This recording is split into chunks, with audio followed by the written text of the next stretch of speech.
Well, Vice President Nixon today stopped all negotiations with Senator John Kennedy, which apparently ends all the possibility of a fifth television meeting between the two candidates.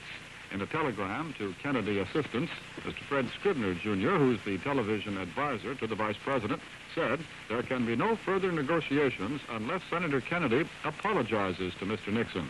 The Republican aide, Mr. Scribner, said Senator Kennedy had charged Mr. Nixon with bad faith in the talks about the fifth television appearance, and that the Kennedy negotiators had delivered an ultimatum for agreement as part of a clever scheme to end negotiations.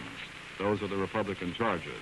Throughout the discussion of a possible fifth television meeting, the networks had made it clear that they would make television time available if the candidates could agree on their appearance.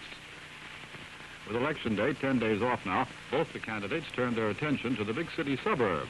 Senator Kennedy toured outlying districts of Philadelphia, heading through Republican Delaware County in Pennsylvania, the Democratic candidate charging that the Republicans believe the people are gullible and incompetent and are unwilling to trust Americans with the facts about the nation's economy and the facts about its prestige overseas.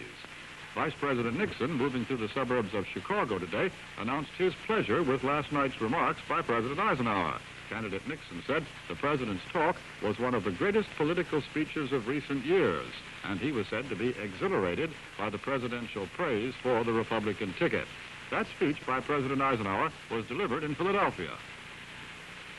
I have lived a fairly long and full life, so I tend to think of this nation in terms of my children's and grandchildren's problems. In thinking of their future, I am profoundly concerned by some statements in this campaign that have had worldwide circulation and have cruelly distorted the image of America. These statements demonstrate an amazing irresponsibility. They demand from me emphatic correction.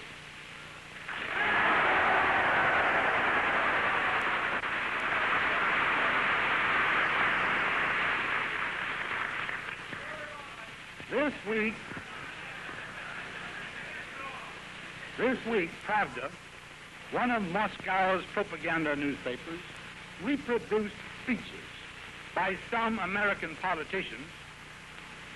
You know who they are.